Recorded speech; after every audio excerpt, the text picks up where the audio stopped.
الحمد للہ المبتدئ خلقہ بالانعام المتفضل علی عبادہ بالاحسان لہ الحمد کلہ فی البکور والآصال وفی کل حین وآن احمدہ حق حمدہ لا احصی ثناء علیہ کما هو اثنى علی نفسہ۔ ہر قسم کی تعریف اللہ کے لیے ہے جو اپنی مخلوق پر پہل کرتے ہوئے انعام فرماتا ہے اور احسان کے ساتھ اپنے بندوں پر فضل فرماتا ہے۔ اسی کے لیے ہر قسم کی حمد ہے، صبح اور شام اور ہر وقت اور ہر لمحے میں اس کی ایسی حمد بیان کرتی ہوں کہ جس سے حمد کا حق ادا ہو، اور میں اس تعریف کو شمار کرنے کی طاقت نہیں پاتی۔ اس کی وہی شان ہے جیسا کہ اس نے خود اپنی تعریف کی ہے۔ ہم انسان تو اس کی تعریف کرنے سے عاجز ہیں، ہم اس کو پہچاننے کا بھی پورا حق ادا نہیں کرتے، تو تعریف کا حق کیسے ادا کر سکتے ہیں؟ تو ہم اللہ سبحانہ تعالی سے دعا کرتے ہیں کہ وہ ہمیں توفیق دے کہ ہم اس کو جانیں، اس کو پہچانیں، اس پر ایسا ایمان لائیں جیسا ایمان لانے کا حق ہے، اور اس کی بات کو اور اس کی ذات کو ایسی اہمیت دیں جیسی اہمیت دینے کا وہ حقدار ہے۔ میری دعا ہے کہ اللہ سبحانہ تعالی ہماری زندگیوں میں سب سے اہم ہمارے رب کی ذات کو کر دے، ہمارے دلوں میں سب سے زیادہ محبت اسی کی ہو، ہمارے دلوں میں سب سے زیادہ اسی کی ملاقات کا شوق ہو، ہم اس کی رحمتوں کو محسوس کریں، ہم کبھی اس سے مایوس نہ ہوں۔ اللہ سبحانہ تعالی ہمیں آج کی اس مجلس سے بھرپور فائدہ اٹھانے کی توفیق عطا فرمائے۔ اللہ سبحانہ تعالی ہمارا خالق ہے، وہی ہمارا مالک ہے، وہی ہمارا رازق ہے، اور وہی ہماری حفاظت فرمانے والا ہے۔ ہم تو اپنی حفاظت بھی خود نہیں کر سکتے۔ ماں کے پیٹ میں ہماری حفاظت کس نے کی؟ اللہ رب العزت نے۔ پیدائش کے وقت کتنے تنگ راستے سے نکالا، کس نے ہمیں زندہ سلامت باقی رکھا؟ اللہ نے۔ بچپن میں ماں ضرور خیال رکھتی ہے، لیکن اصل میں پالنے والا تو ہمارا رب ہی ہے، جس نے ہمارے لیے غذا کا اہتمام کیا، جس نے ہمیں کھانا پینا سکھایا، جس نے ہمیں بولنا سکھایا۔ الرحمن علم القرآن خلق الانسان علمہ البیان۔ اللہ نے انسان کو پیدا کیا اور اسی نے بولنا سکھایا۔ ہمارے اندر تو کوئی طاقت نہیں، ہم تو نہیں جانتے تھے نہ حروف کو نہ الفاظ کو، اسی نے ہمیں کان دیے، اسی نے ہمیں سنوایا، اسی نے ہمیں بلوایا، اسی نے ہمیں دکھایا، اسی نے ہمیں آنکھ اور کان اور دل دماغ اور سارے اعضاء دیے، جن کو ہم افسوس کے ساتھ یہ کہ اس کی فرما برداری کی بجائے اس کی نافرمانی میں استعمال کرنے لگتے ہیں۔ جن چیزوں کو دیکھنے سے وہ منع کرتا ہے ہم وہی دیکھنے لگتے ہیں، جن چیزوں کو سننے سے وہ منع کرتا ہے ہم وہی سننا شروع کر دیتے ہیں۔ لیکن اس کے باوجود وہ ہم پر اپنی رحمت فرماتا ہے، اور جو کچھ اس نے ہمیں دے رکھا ہے اس کو دیے رکھتا ہے، چاہے ہم اس کی مرضی کے مطابق استعمال کریں یا اس کی مرضی کے خلاف استعمال کریں۔ اللہ سبحانہ تعالی سب کی حفاظت کرتا ہے، لیکن اپنے مقرب بندوں کی، اپنے پیارے بندوں کی خاص حفاظت کرتا ہے۔ اللہ سبحانہ تعالی ہمیں اپنے خاص بندوں میں شامل کر لے، اللہ سبحانہ تعالی ہمیں قرآن والوں میں شامل کر لے، اللہ سبحانہ تعالی ہمیں السابقون الاولون میں شامل کر لے، جو نیکیوں کی طرف سب سے پہلے رغبت کرتے ہیں، جو نیکیوں کے کاموں میں جلدی کرتے ہیں۔ یسارعون فی الخیرات رغبا ورہبا، یہ پیغمبروں کی خصوصیت اللہ تعالیٰ نے بتائی ہے کہ وہ نیکیوں میں، خیر کے کاموں میں بہت جلدی کرتے تھے، کبھی رغبت سے، کبھی رہبت سے، کبھی امید کے ساتھ، کبھی خوف کے ساتھ۔ اللہ سبحانہ تعالیٰ صرف ہماری حفاظت نہیں کرتا، بلکہ وہ تو زمین و آسمان کی حفاظت کر رہا ہے، وہ تو بل کے اندر ایک چیونٹی کی بھی حفاظت کرتا ہے، اس کو بھی خوراک دیتا ہے، وہ تو اس بڑے آسمان کی جو ہمارے اوپر چھایا ہوا ہے ایک چھت کی طرح بغیر ستونوں کے، اس کی بھی حفاظت کرتا ہے کہ وہ ہمارے اوپر ٹوٹ کے گر نہ پڑے۔ اللہ سبحانہ تعالیٰ ان تمام چیزوں کی اپنی رحمت اور خاص رحمت کے ساتھ حفاظت فرما رہا ہے۔ وَيُمْسِكُ السَّمَاءَ أَن تَقَعَ عَلَى الْأَرْضِ إِلَّا بِإِذْنِهِ إِنَّ اللَّهَ بِالنَّاسِ لَرَءُوفٌ رَحِيمٌ، اور وہ آسمان کو یوں تھامے ہوئے ہے کہ وہ اس کے اذن کے بغیر زمین پہ گر نہیں سکتا۔ بلا شبہ اللہ بندوں پر بڑا ہی شفقت کرنے والا، بڑا ہی مہربان ہے، اور یہ حفاظت اس کے لیے کچھ مشکل کام بھی نہیں، اس پر کچھ بوجھ بھی نہیں۔ اللہ سبحانہ تعالیٰ پوری کائنات کی حفاظت فرما رہا ہے. وہ ستاروں اور سیاروں کو بھی ہم پہ گرنے نہیں دیتا. سورج، چاند، ستارے ہمارے اوپر سے گزر جاتے ہیں. اللہ سبحانہ تعالیٰ نے ان کو ایسے نظام میں باندھ کے رکھا ہوا ہے کہ ان میں سے کوئی بھی سرتابی کر کے ٹوٹ کے نیچے نہیں آتا. اور جو ستارے اس کے حکم سے ٹوٹتے بھی ہیں، فضا میں گرتے بھی ہیں، وہ الحمدللہ ہمارے اوپر ان کی بارش نہیں برستی کہ ہم رات سوئے پڑے ہوں اور اوپر سے کوئی ایسی چیز آ کے گرے کہ صبح اٹھ ہی نہ سکیں. کس طرح اللہ تعالیٰ جاگتے میں بھی اور سوتے میں بھی ہماری حفاظت کرتا ہے. پھر اللہ سبحانہ تعالیٰ اپنے مومن بندوں کی شیطان سے بھی حفاظت فرماتا ہے. شیطان جو ہمارا ازلی ابدی دشمن ہے، کس طرح اللہ سبحانہ تعالیٰ نے ہمیں اس سے بچا کے رکھا ہوا ہے. وہ ہمیں اللہ سے دور لے جانا چاہتا ہے اور ہم اللہ کی باتیں سننے کے لیے اس کو چھوڑ کر شوق در شوق ایسی محفلوں میں آ کے بیٹھ جاتے ہیں اور اپنی زندگیوں کو اس کی راہ میں وقف کرتے ہیں، اس کا دین سیکھتے ہیں. یہ اس کی مدد اور اس کی رحمت کے بغیر ہو ہی نہیں سکتا. لہٰذا اللہ اپنے خاص بندوں کو شیطان سے بچا کر ان کے دلوں میں ایمان پیدا کر دیتا ہے اور ایمان کی محبت پیدا کر دیتا ہے، ایمان کو ان کے دلوں میں سجا دیتا ہے. وَلَٰكِنْ حَبَّبَ إِلَيْكُمُ الْإِيمَانَ وَزَيَّنَهُ فِي قُلُوبِكُمْ. اللہ نے ایمان کو تمہارے دلوں میں محبوب بنا دیا اور اس نے ایمان کو تمہارے دلوں میں سجا دیا. شیطان تو کبھی یہ کام نہ کرنے دیتا. اگر اللہ سبحانہ تعالیٰ کی خاص رحمت نہ ہوتی، پھر اللہ سبحانہ تعالیٰ جہاں ہماری دنیا کی مصلحتوں کی حفاظت کرتا ہے، اللہ سبحانہ تعالیٰ ہمارے دین اور ایمان کی حفاظت بھی فرماتا ہے. گمراہ کرنے والی خواہشات اور گمراہ کرنے والے شبہات اور شکوک سے بھی اور شیطان کے وسوسوں سے بھی ہمیں بچاتا ہے. اللہ سبحانہ تعالیٰ کا خاص شکر ہے کہ اس نے ہماری عقل کی حفاظت کی ہے کہ ہم بات سمجھ پاتے ہیں. اس نے ہمارے صحت کی حفاظت کی ہے کہ ہم اپنے کام چل پھر کے کر سکتے ہیں. اس نے ہماری قوتوں کی حفاظت کی ہے کہ ہم دیکھ سکتے ہیں، سن سکتے ہیں، بول سکتے ہیں، ہم بہت سے کام کر سکتے ہیں، چیزیں اٹھا سکتے ہیں، رکھ سکتے ہیں. اور اس میں آپ دیکھیے کہ خاص طور پر اللہ کے جو خاص بندے ہوتے ہیں جو اپنے اعضاء کو اللہ سبحانہ تعالیٰ کی رضا کے کاموں میں لگاتے ہیں، ان کی کس طرح اللہ تعالیٰ مدد فرماتے ہیں. ابو طیب الطبری کے بارے میں آتا ہے کہ وہ 100 سال کی عمر سے بھی زیادہ آگے بڑھ گئے تھے، لیکن وہ اپنی عقل اور قوت سے فائدہ اٹھا سکتے تھے، یعنی ان کی عقل برقرار تھی. عام طور پر تو یہ ہوتا ہے نا، جو لوگ بوڑھے ہونے لگتے ہیں ان کا حافظہ کمزور ہو جاتا ہے، وہ بھولنے لگتے ہیں اور بعض اوقات وہ بالکل بیکار ہو جاتے ہیں. انہوں نے کشتی سے زمین پہ چھلانگ لگا دی تو اس پر سب نے کہا کہ یہ آپ نے کیا کیا ہے، اس عمر میں چھلانگیں تو نہیں لگاتے. تو انہوں نے کہا یہ وہ اعضاء ہیں جن کی ہم نے بچپن میں اللہ کی نافرمانیوں سے حفاظت کی، تو آج اللہ تعالیٰ نے بڑھاپے میں بھی ہمارے اعضاء کو سلامت رکھا ہوا ہے.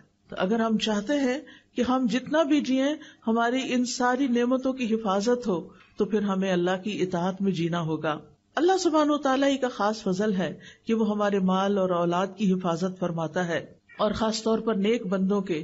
سورۃ کہف آپ پڑھتے ہوں گے ہر جمعے کو، اس میں یہ آیت آتی ہے نا، اما الجدار فکان لغلامین یتیمین فی المدینۃ وکان تحتہ کنز لہما وکان ابوہما صالحا. اور دیوار کی بات یہ ہے، وہ دیوار جیسے خضر علیہ السلام نے وہ گر چکی تھی تو اسے دوبارہ بنا دیا تھا، حالانکہ اس بستی والوں نے انہیں کھانا نہیں دیا تھا، پھر بھی انہوں نے وہ دیوار بنا دی ان کے لیے بغیر کسی قیمت کے. تو اس دیوار کا قصہ یہ تھا کہ وہ 2 یتیم لڑکوں کی تھی جو اس شہر میں رہتے تھے، اور اس دیوار کے نیچے ان کے لیے خزانہ مدفون تھا، اور ان کا باپ ایک نیک آدمی تھا. تو باپ کی نیکی کی وجہ سے اس کے فوت ہونے کے بعد اس کی اولاد کے خزانے کی وراثت کی حفاظت کی جا رہی ہے.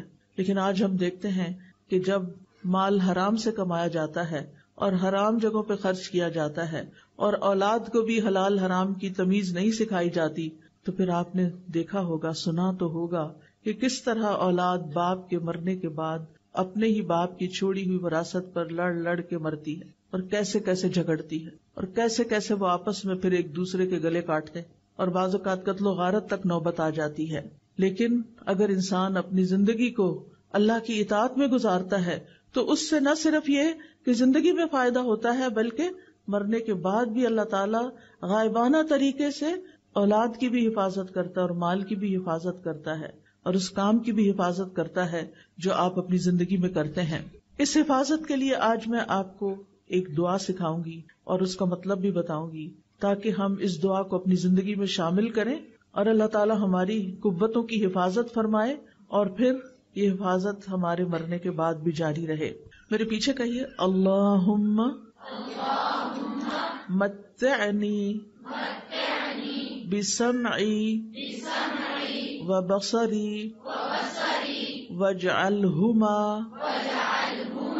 الوارث منی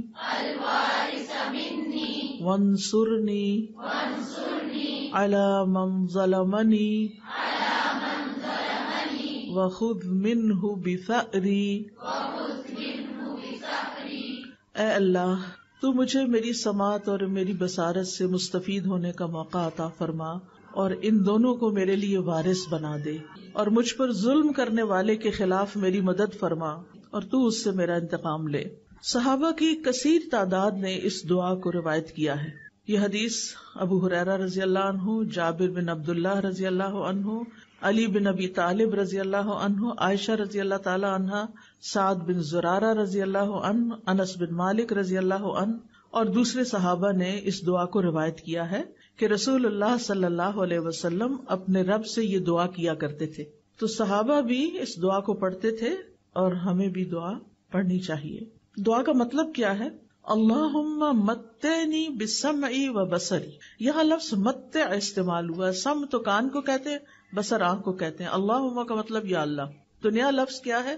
متع۔ متع، متع یمتع، تمتیع متاع سے ہے۔ متاع کس کو کہتے ہیں؟ فائدے کی چیز، ٹھیک ہے نا؟ تو مطلب ہے اللہ ہمیں اپنی آنکھوں اور اپنے کانوں سے فائدہ اٹھانے کی توفیق دے، ان دونوں سے ہم لطف اندوز ہوں، حرام طریقے سے نہیں، حلال طریقے سے۔ یعنی اے اللہ مجھے ان دونوں سے ایسے فائدہ پہنچا کہ ان کو باقی رکھ، یعنی جب تک میں زندہ ہوں میرے یہ اعضاء کام کرتے رہیں، یعنی میری نظر نہ جائے، میری سننے کی طاقت نہ جائے، یہ دونوں صحت مند ہوں، مفید ہوں، یہاں تک کہ میری عمر پوری ہو جائے اور میں اپنے ان دونوں اعضاء کے ساتھ فائدہ اٹھاتا رہوں۔ آپ دیکھیں، علم حاصل کرنے کے لیے آنکھیں اور کان دونوں ہی ضروری ہیں۔ یہ دونوں دل کے دروازے ہیں۔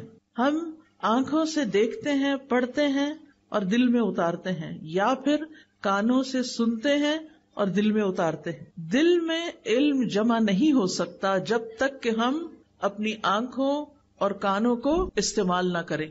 تو اے اللہ ان دونوں کو میرے لیے سلامت رکھ اور تندرست رکھ، کیونکہ بعض اوقات آنکھیں خراب ہو جاتی ہیں، بعض اوقات کانوں میں درد شروع ہو جاتی ہے، کان بند ہو جاتے ہیں، تو ان کی صحت اور سلامتی کی دعا ہے یہ۔ جسم میں باقی اعضاء بھی بڑے کام کے ہیں، لیکن یہ بہت ہی اہم ہے کہ یہ دونوں صحیح کام کرتے رہیں، ہر طرح کی بیماریوں سے محفوظ رہیں، تاکہ ہم ان کو اللہ کی رضا میں، اللہ کی اطاعت کے کاموں میں استعمال کریں۔ اور پھر وَاجْعَلْهُمَا الْوَارِثَ مِنِّي، کہ اللہ ان دونوں کو میرا وارث بنا دینا۔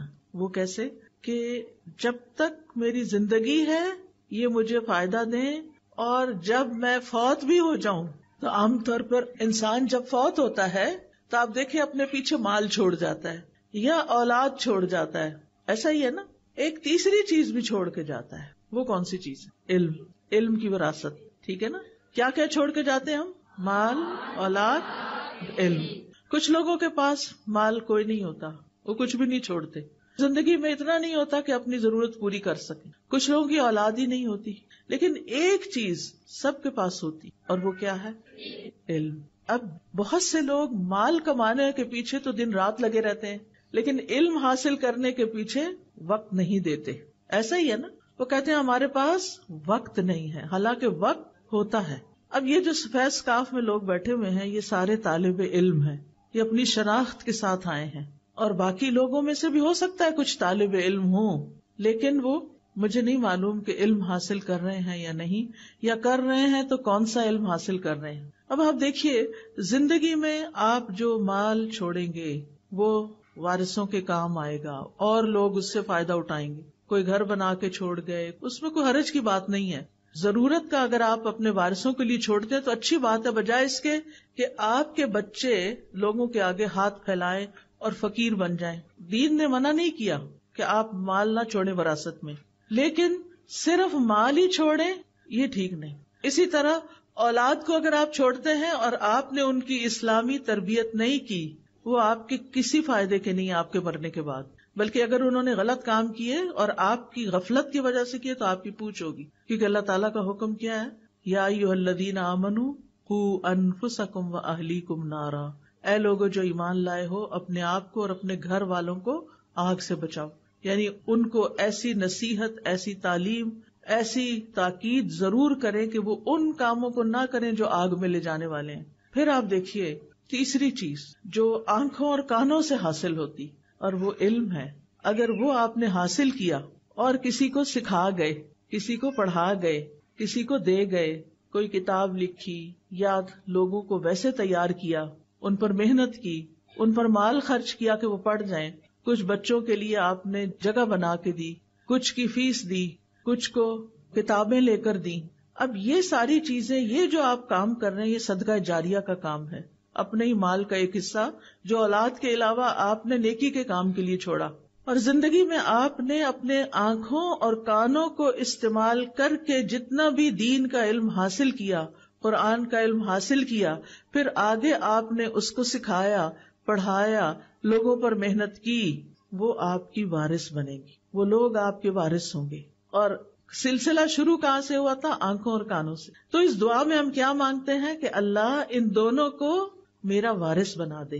مرنے کے ساتھ ہی آنکھیں تو بند ہو جاتی ہیں، کان بھی نہیں سنتے، تو پھر کیسے وارث بنیں گے؟ وراثت تو مرنے کے بعد ہوتی ہے نا، زندگی میں تو وراثت نہیں ہوتی۔ وراثت تو وہ چیز ہوتی ہے کہ جو ہم مرنے کے بعد چھوڑ کے جاتے ہیں۔ تو اگر ہم نے دوسروں میں انویسٹ کیا، دوسروں میں اپنا علم انویسٹ کیا، اس کی مثال کیا ہے؟ مثلاً ایک چھوٹے سے بچے کو آپ نے سورۃ الفاتحہ سکھا دی جو اس کو پہلے نہیں آتی تھی، پھر آپ نے اس کو اس کا ترجمہ بھی بتا دیا، اس نے سورت بھی یاد کر لی، اس کا ترجمہ بھی یاد کر لیا۔ ایک حرف قرآن کا پڑھنے سے کتنی نیکیاں ملتی ہیں؟ 10۔ اور اگر آپ وہ کسی اور کو سکھا دیتے ہیں تو جتنی دفعہ وہ پڑھتا ہے اس کو بھی 10 مل رہی ہیں، 10 آپ کو بھی مل رہی ہیں۔ اب یہ بچہ 80 سال کی عمر تک زندہ رہتا ہے اور ہر روز دن میں 5 نمازوں کا پابند ہو گیا، کیونکہ آپ نے اس کو نماز کی پابندی بھی سکھا دی، کہ آپ نے 7 سال کی عمر میں اس کو یہ چیزیں سکھائیں، اس نے نماز شروع کر دی، وہ 80 سال تک نماز پڑھتا رہا، سمجھ کے پڑھتا رہا۔ وہ دن میں کم سے کم بھی اگر فرض پڑھے جائیں تو 17 فرض ہیں، 17 دفعہ اس نے ہر روز سورۃ فاتحہ پڑھی۔ ایک دفعہ سورۃ فاتحہ کے حرف گن کے دیکھیں کتنے سارے ہیں، وہ سارے حرف ان کو 10 سے ملٹی پلائی کریں کہ ایک دفعہ سورۃ فاتحہ وہ بچہ پڑھتا ہے تو آپ کو کتنی نیکیاں مل جاتی ہیں۔ اور دن میں 17 دفعہ، اور پھر وہ 80 سال پڑھتا رہا۔ آپ اپنی قبر میں سوئے ہوئے ہیں، وہ بچہ آپ کے علم کا وارث بنا ہوا ہے، وہ اس کو استعمال کر رہا ہے، آپ نے اس پر احسان کیا تھا، اب وہ احسان واپس آپ کی طرف آ رہا ہے۔ ان احسنتم احسنتم لانفسکم۔ آپ دیکھیے ہم سب مسلمان ہیں، ہم سب کو سورۃ فاتحہ تو آتی ہے نا، قل هو اللہ احد تو آتی ہے نا۔ آپ دیکھیے کوئی گلی بازار ایسا نہیں مجھے دکھائی دیتا کہ جہاں بچے فارغ پھرتے نظر نہ آئے، کوئی دکانوں پہ بےچارے غریب بیٹھے ہوئے ہیں، کوئی گلی بازاروں میں پھر رہے ہیں، ان کو کوئی پوچھنے والا نہیں، ان کی ماؤں کے پاس بھی علم نہیں، ان کے لیے کوئی مدرسہ نہیں، ان کے لیے کوئی گھر نہیں، ان کے لیے کوئی استاد نہیں، جبکہ اتنے مسلمانوں کو نماز تو آتی ہے نا۔ اگر اور کچھ نہیں آپ کر سکتے تو کچھ بچوں کو نماز ہی سکھا دیں اور نماز کا ترجمہ ہی سکھا دیں، کتنی بڑی وراثت چھوڑ کے جائیں گے آپ۔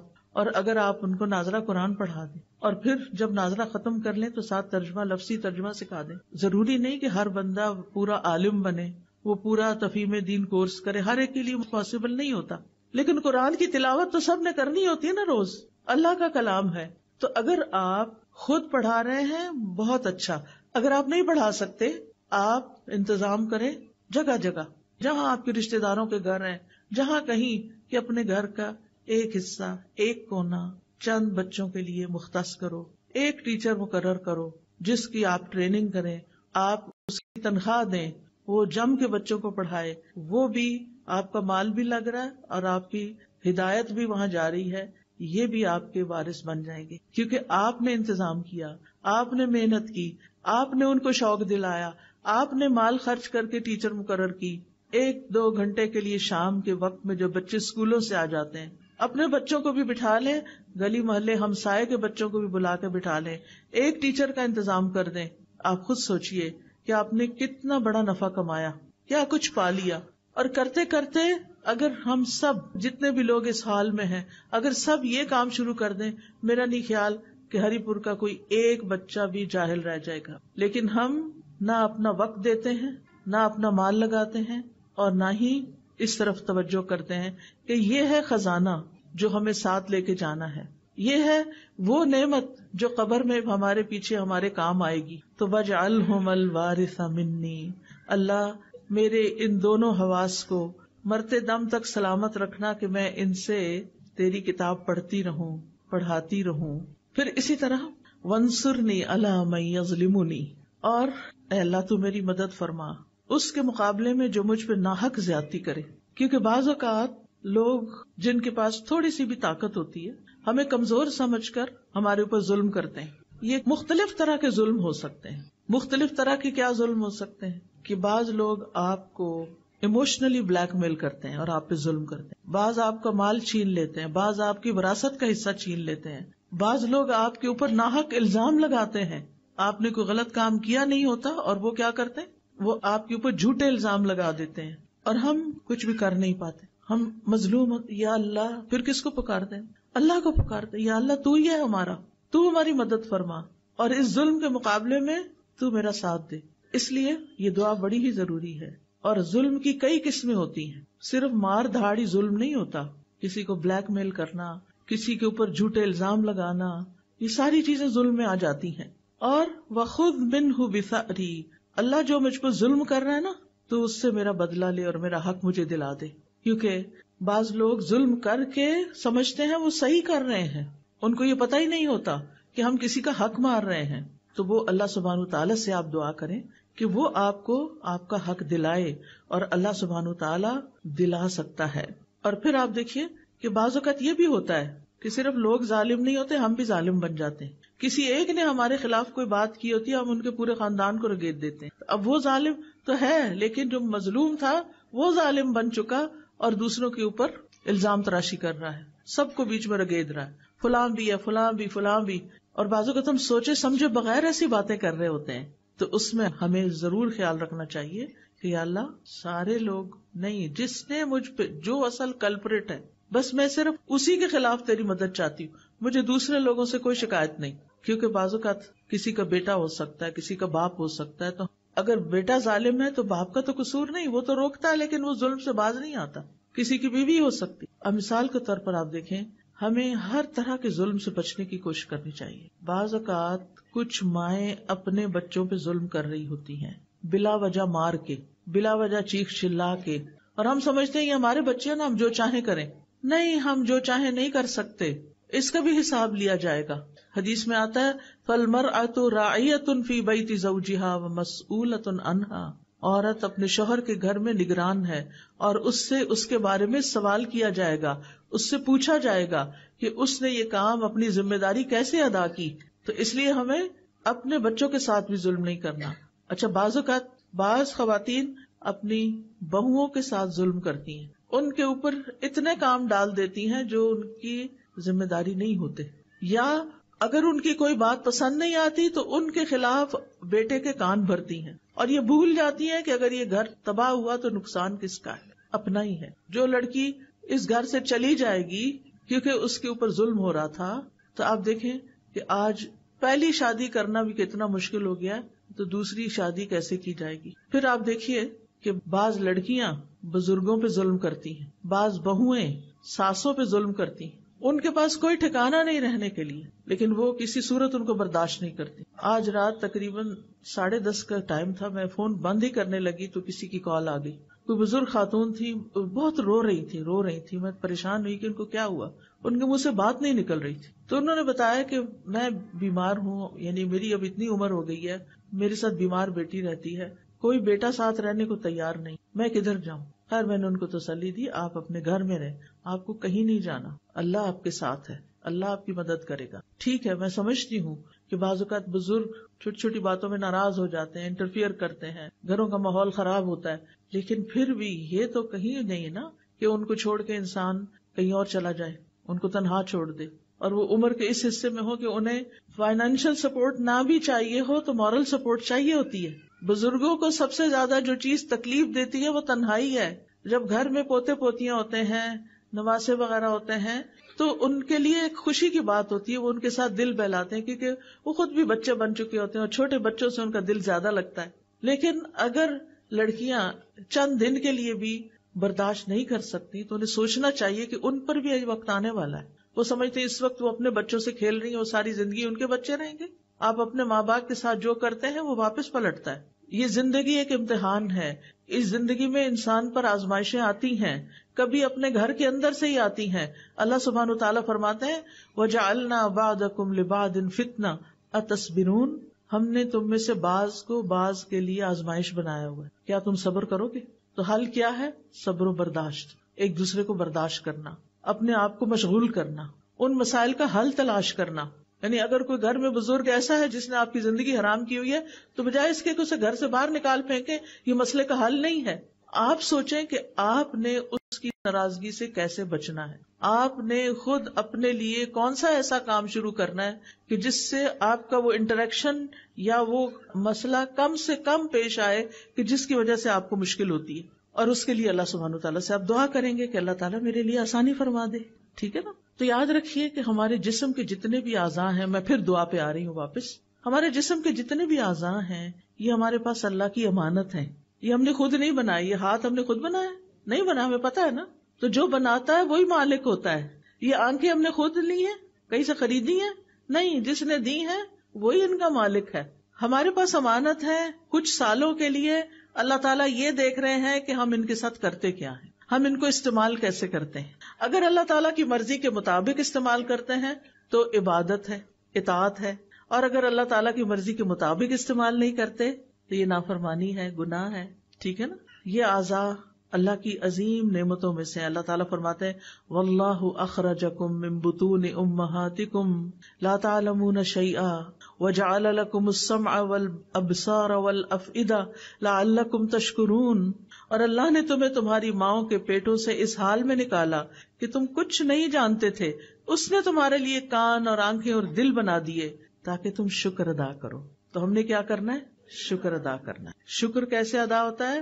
ان نعمتوں کا صحیح استعمال کر کے، مالک کی مرضی کے مطابق استعمال کر کے.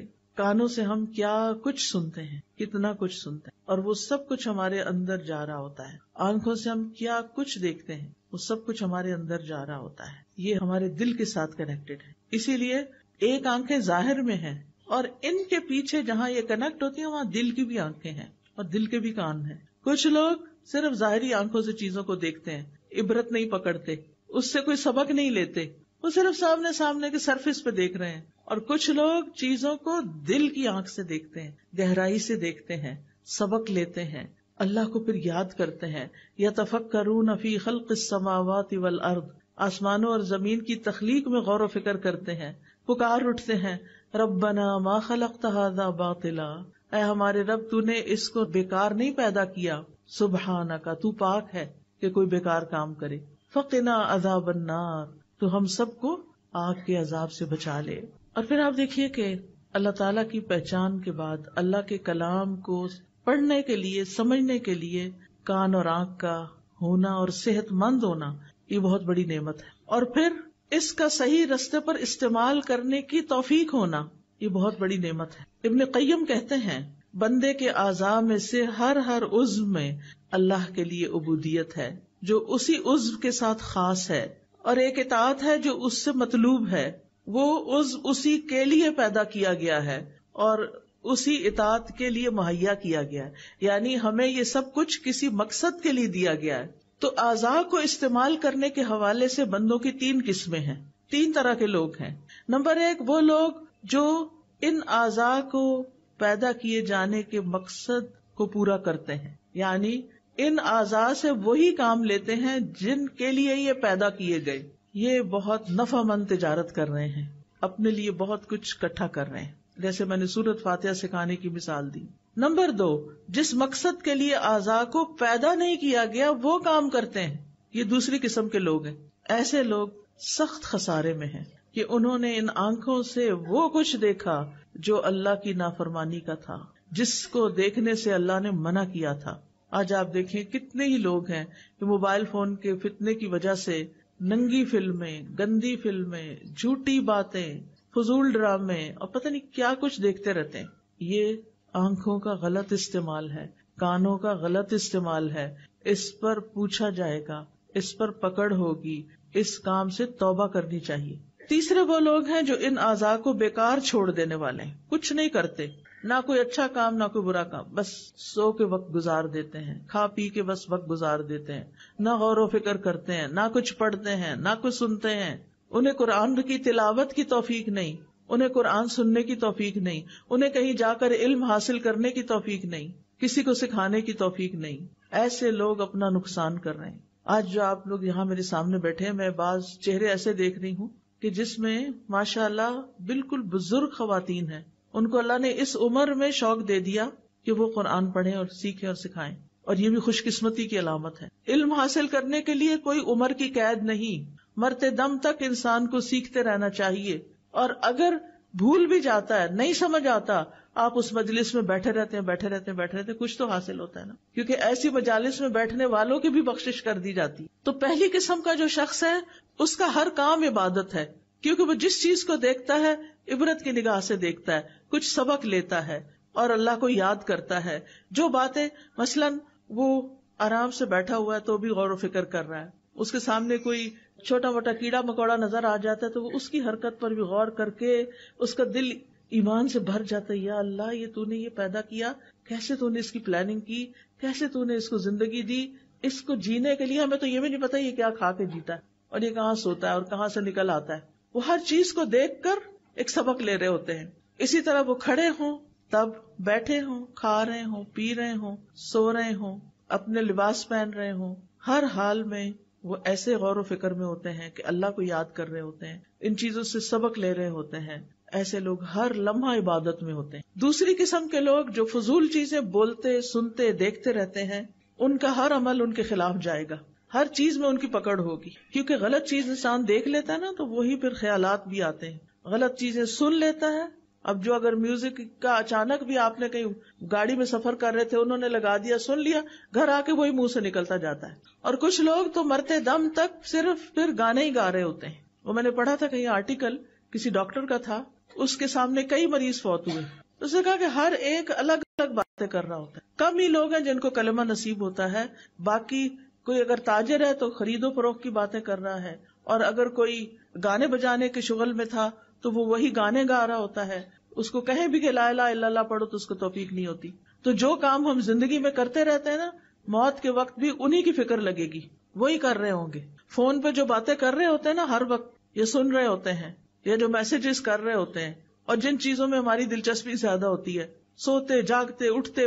کچھ لوگ تو رات کو بھی فون آف نہیں کرتے، رات کو بھی اٹھ کے دیکھتے رہتے ہیں کیا میسج آیا ہے.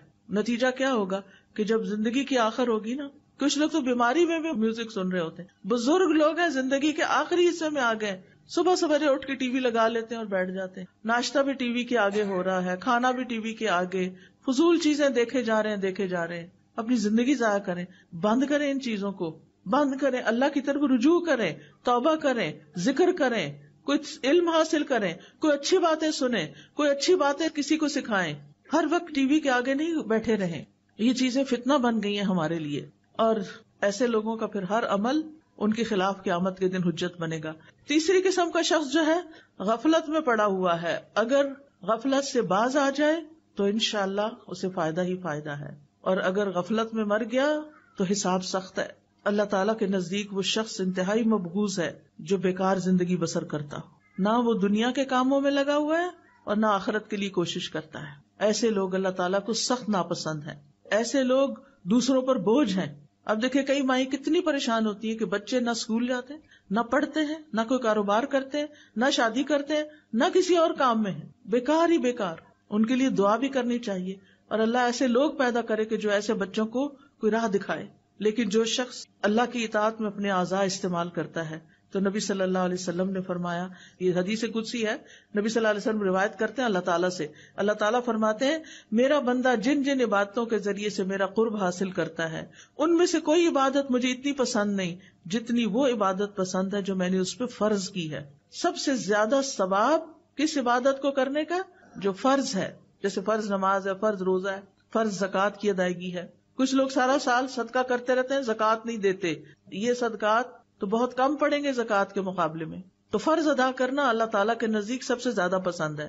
پھر فرمایا میرا بندہ نوافل کے ذریعے مجھ سے اتنا قریب ہو جاتا ہے کہ میں اس سے محبت کرنے لگ جاتا ہوں۔ اللہ تعالیٰ ایسے بندوں سے محبت کرتے ہیں۔ جب میں اس سے محبت کرنے لگ جاتا ہوں تو میں اس کا کان بن جاتا ہوں جس سے وہ سنتا ہے، اس کی آنکھ بن جاتا ہوں جس سے وہ دیکھتا ہے، اس کا ہاتھ بن جاتا ہوں جس سے وہ پکڑتا ہے، اس کا پاؤں بن جاتا ہوں جس سے وہ چلتا ہے۔ اگر وہ مجھ سے مانگے تو میں اسے دیتا ہوں، اگر وہ مجھ سے پناہ کا طلبگار ہو تو میں اس کو پناہ دیتا ہوں، اور میں کسی چیز میں تردد نہیں کرتا جس کو میں کرنے والا ہوتا ہوں جو مجھے مومن کی جان نکالنے کے وقت ہوتی۔ وہ مومن موت کو بوجہ تکلیف پسند نہیں کرتا، اور مجھے بھی اسے تکلیف دینا اچھا نہیں لگتا۔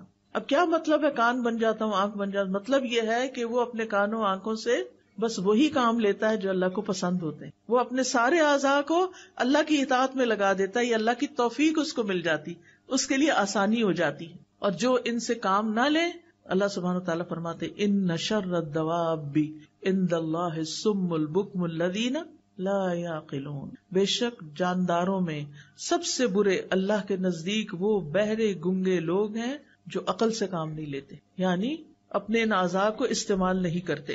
ایسے لوگ اندھیروں میں ہیں، گمراہ ہیں، غافل ہیں۔ اب ہمیں کرنا کیا چاہیے؟ سب سے پہلے تو یہ کہ ان کانوں سے اللہ کے احکامات سننے چاہیے۔ اللہ تعالیٰ کیا فرما رہے ہیں؟ اللہ تعالیٰ فرماتے ہیں واتقوا اللہ واسمعوا، اللہ سے ڈرو اور سنو۔ سنو اللہ تعالیٰ کیا فرما رہا ہے۔ واسمعوا واطیعوا، سنو اور اطاعت کرو۔ تو سماعت علم کے حصول کا سب سے پہلا سبب ہے۔ سننے سے، یعنی بچہ جب ابھی پڑھنے کے قابل نہیں ہوتا، سن سن کے سیکھ لیتا ہے۔ اور بعض بچوں کی مائیں ماشاءاللہ پریگنینسی میں بھی قرآن سنتی ہیں، اور جب بچے کو دودھ پلاتی ہیں تو قرآن سنتی رہتی ہیں، جب کوئی کام کرتی ہیں تو قرآن سنتی رہتی ہیں۔ ایسے بچے چھوٹی چھوٹی عمر میں جب بولنے کے قابل ہوتے ہیں، ان کے منہ سے قرآن جاری ہو رہا ہوتا ہے، آیتوں کی آیتیں، دعاؤں کی دعائیں یاد کر چکے ہوتے ہیں، کیونکہ ماں سنتی تھی۔ وہ ماں کے پیٹ میں بھی سن رہے تھے، وہ پیدا ہو کے بھی سن رہے تھے، وہ بولنے تک سنتے رہے، سن سن کے انہوں نے بہت کچھ سیکھ لیا، ساری زندگی کے لیے ان کے اندر وہ چیزیں جمع ہو گئی۔ اور کچھ مائیں کیا سنتی ہیں پریگنینسی میں، اور کیا دیکھتی ہیں پریگنینسی میں، اور بچہ چھوٹا ہوتا ہے تو گھر میں کیا دیکھ رہا ہوتا ہے، اور اس کے ہاتھ میں موبائل پکڑا دیتی، کارٹون لگا دیتی، وہ کارٹون دیکھ دیکھ کے بڑے ہو رہے ہیں۔ وہ پھر آپ کی اطاعت کہاں سے کریں گے؟ وہ اللہ کے بندے کہاں سے بنیں گے؟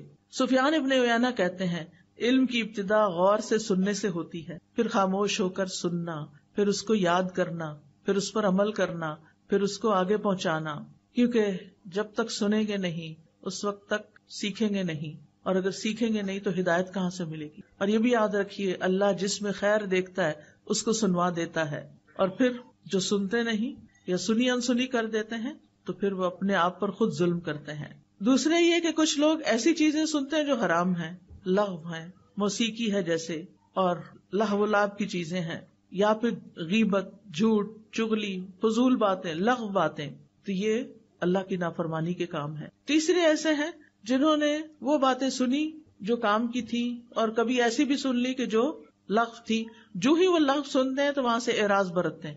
وَإِذَا سَمِعُوا اللَّغْوَ أَعْرَضُوا عَنْهُ، یہ عباد الرحمان کی صفات ہے کہ بیہودہ باتیں انہیں پسند نہیں، فضول باتوں میں ان کا دل نہیں لگتا، اور اس میں وہ اپنا وقت ضائع نہیں کرتے۔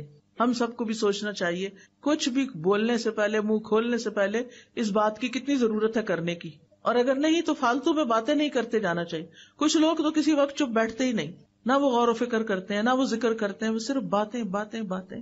بہت زیادہ بولنا بھی ایک آفت ہے۔ بولیں اس وقت جب آپ کے بولنے کی کوئی قیمت ہو، ہر وقت نہیں باتیں کریں۔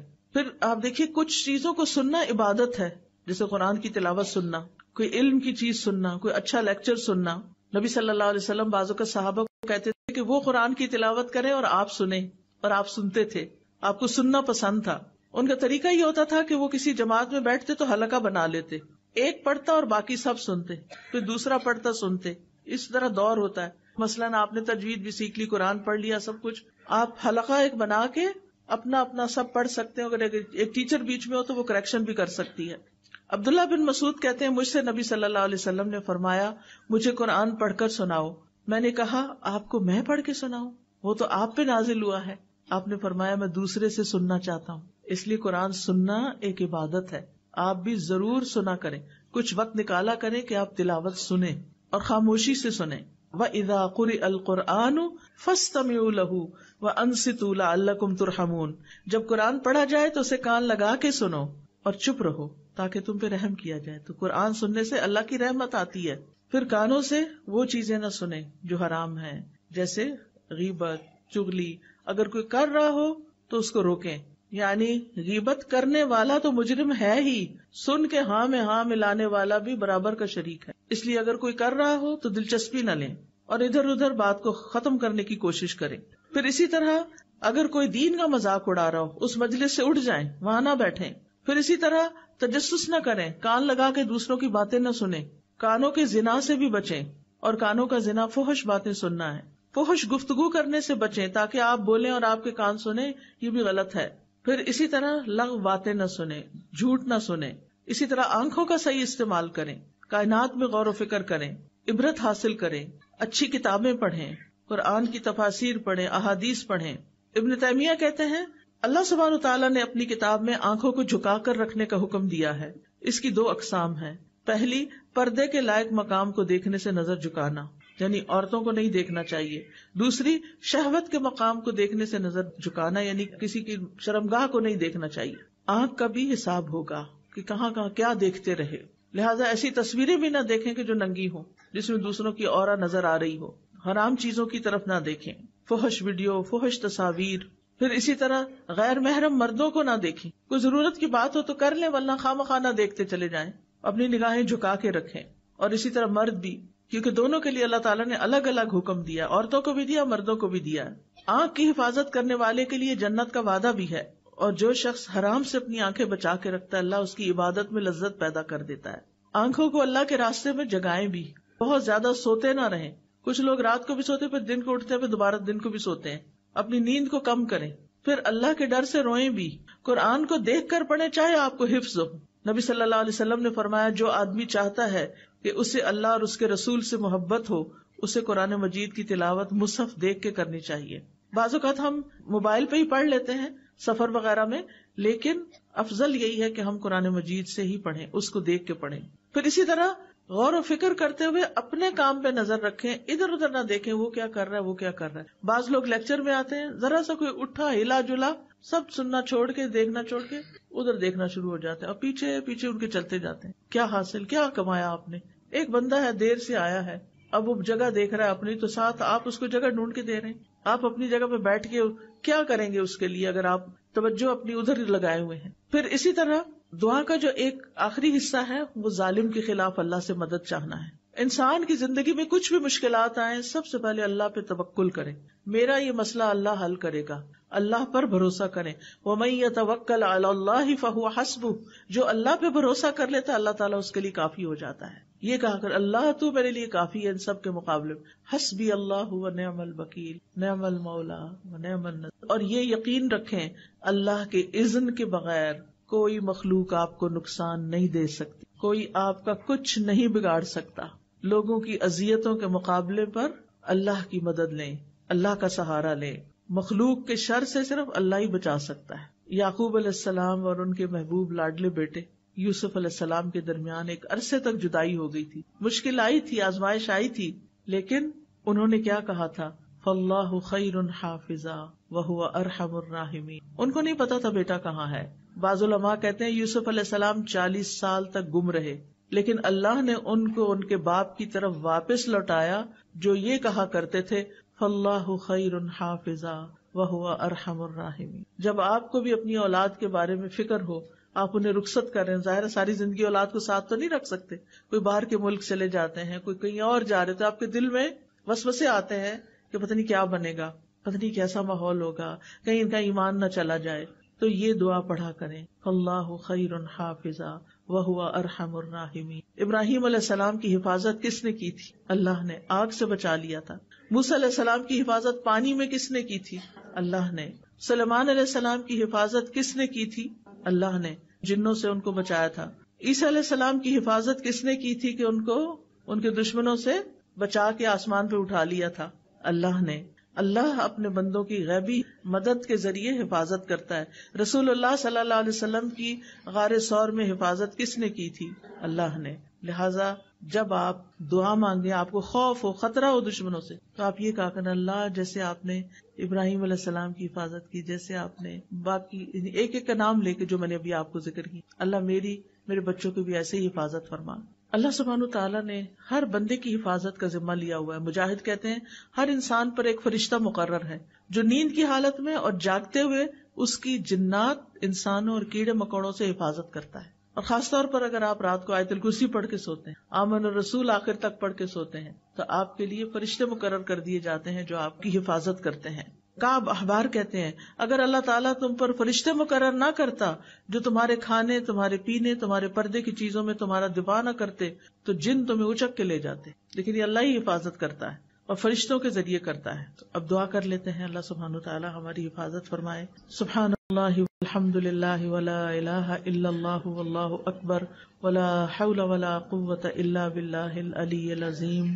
اللہم صلی علی محمد وعلی آل محمد کما صلیت علی ابراہیم وعلی آل ابراہیم انک حمید مجید. اللہم بارک علی محمد وعلی آل محمد کما بارکت علی ابراہیم وعلی آل ابراہیم انک حمید مجید. اللہم اصلح لی سمعی وبصری واجعلہما الوارثین منی وانصرنی علی من ظلمنی وارنی منہ ثأری. اے اللہ میری سماعت اور میری بصارت کی اصلاح کر دے اور ان دونوں کو میرا وارث بنا دے.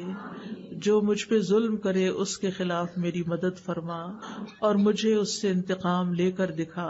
اللہم اقسم لنا من خشیتک ما تحول به بیننا وبین معصیتک ومن طاعتک ما تبلغنا به جنتک ومن الیقین ما تهون به علینا مصیبات الدنیا ومتعنا باسماعنا وابصارنا وقوتنا ما احییتنا واجعلہ الوارث منا واجعل ثأرنا علی من ظلمنا وانصرنا علی من عادانا ولا تجعل مصیبتنا فی دیننا ولا تجعل الدنیا اکبر ہمنا ولا مبلغ علمنا ولا تسلط علینا من لا یرحمنا. اے اللہ ہم میں اپنا خوف اتنا تقسیم کر دے کہ ہمارے اور ہمارے گناہوں کے درمیان حائل ہو جائے، اور اپنی فرما برداری ہم میں اتنی تقسیم کر دے کہ وہ ہمیں تیری جنت تک پہنچا دے، اور اتنا یقین کہ ہم پر دنیا کی مصیبتیں آسان ہو جائیں. اور جب تک ہم زندہ ہیں ہمیں ہماری سماعت، ہماری بصارت، ہماری قوت سے فائدہ اٹھانے کی توفیق دے اور اسے ہمارا وارث بنا دے، اور ہمارا انتقام اسی تک محدود کر دے جو ہم پر ظلم کرے، اور جو ہم سے دشمنی رکھے اس کے مقابلے میں ہماری مدد فرما، اور ہمارے دین میں ہم پر مصیبت نازل نہ فرما، اور دنیا کو ہی ہمارا اصل اور بڑا غم نہ بنا، اور نہ دنیا کو ہمارے علم کی انتہا بنا، اور ہم پر کسی ایسے شخص کو مسلط نہ کر جو ہم پر رحم نہ کرے. اللہم اجعل فی قلبی نورا وفی لسانی نورا واجعل فی سمعی نورا واجعل فی بصری نورا واجعل من خلفی نورا ومن امامی نورا واجعل من فوقی نورا ومن تحتی نورا. اللہم اعطنی نورا. اللہم انی اعوذ بک من شر سمعی ومن شر بصری ومن شر لسانی ومن شر قلبی ومن شر منی. اے اللہ میں تیری پناہ چاہتا ہوں اپنے کان کی برائی سے، اپنی آنکھ کی برائی سے، اپنی زبان کی برائی سے، اپنے دل کی برائی سے، اور اپنے مادہ منویہ کی برائی سے. یا اللہ ہمیں ہمارے نفس کے شر سے بچا لینا. اللہ ہمیں سماعت اور بصارت کے زائل ہو جانے سے بچا لینا. اللہم انی اعوذ بک من السمم والبکم والجنون والجذام والبرص وسیء الاسقام. اے اللہ میں تیری پناہ مانگتا ہوں بہرے پن سے، گنگے پن سے، پاگل پن سے، کوڑھ سے، برس سے اور تمام بری بیماریوں سے. یا اللہ ان تمام بیماریوں اور ہر طرح کی بیماریوں سے ہمیں بچا کے رکھنا. اللہم انی اعوذ بک من الفقر والقلۃ والذلۃ وأعوذ بك من ان اظلم او اظلم. اے اللہ میں فقر و فاقہ، قلت اور ذلت سے تیری پناہ میں آتا ہوں، اور اس بات سے تیری پناہ میں آتا ہوں کہ میں کسی پہ ظلم کروں یا کوئی مجھ پہ ظلم کرے. اللہم انت عضدی و نصیری، بک احول و بک اصول و بک اقاتل. اے اللہ تو ہی میرا دست بازو ہے، اے اللہ تو ہی میرا مددگار ہے، میں تیری مدد سے چلتا پھرتا ہوں، تیری مدد سے حملہ کرتا ہوں اور تیرے ہی بھروسے پر میں لڑتا ہوں. یا حی یا قیوم برحمتک نستغیث. اللہم انا نجعلک فی نحورہم ونعوذ بک من شرورہم. اے اللہ ہم تجھے ان کے بالمقابل کرتے ہیں جو ہم پر ظلم کرتے ہیں، اور ان کے شر سے تیری پناہ مانگتے ہیں. رب اعنی ولا تعن علی وانصرنی ولا تنصر علی وامکر لی ولا تمکر علی واہدنی ویسر ہدای الی وانصرنی علی من بغی علی. اللہم اجعلنی لک شکارا لک ذکارا لک رہابا لک مطواعا الیک مخبتا اواہا منیبا. رب تقبل توبتی واغسل حوبتی واجب دعوتی وثبت حجتی واہد قلبی وسدد لسانی واسلل سخیمۃ قلبی. یا رب العالمین یا ارحم الراحمین. جتنی بہنیں آئی ہیں یا اللہ ان سب کا آنا بیٹھنا سیکھنا قبول فرما. ہم سب کو ان باتوں پر عمل کی توفیق عطا فرما. یا اللہ جو دعائیں ہم نے کی ہیں ان کو قبول فرما. یا اللہ جو بیمار ہیں انہیں صحت عطا فرما، جو دکھی لوگ ہیں ان کے دکھ دور فرما، جن کے دلوں میں کوئی خاص دعائیں ہیں یا اللہ ان کی دعائیں پوری فرما. یا رب العالمین ہمارے والدین پر اپنی رحمت نازل فرما. اللہ ہم سب کی اولاد کو ہدایت عطا فرما، ان سب کو ہمارے لیے صدقہ جاریہ بنا. اللہ ہمیں اپنا مال، اپنا وقت، اپنی جان ایسے کاموں میں خرچ کرنے کی توفیق دے جن سے تو راضی ہو جائے. یا اللہ تو ہماری ساری مشکلات آسان کر دے. اللہ ساری مشکلات آسان فرما دے. یا اللہ تو ہماری قوتوں کو مرتے دم تک بحال رکھنا. یا اللہ تو ہم سے راضی ہو جا. اللہ ہم تجھ سے راضی ہیں، تو بھی ہم سے راضی ہو جا. ربنا تقبل منا انك انت السميع العليم وتب علينا انك انت التواب الرحيم. وصلى الله تعالى على خير خلقه محمد وعلى آله واصحابه واهل بيته اجمعين برحمتك يا ارحم الراحمين. الہی آمین. سبحانك اللهم وبحمدك اشهد ان لا اله الا انت استغفرك واتوب اليك.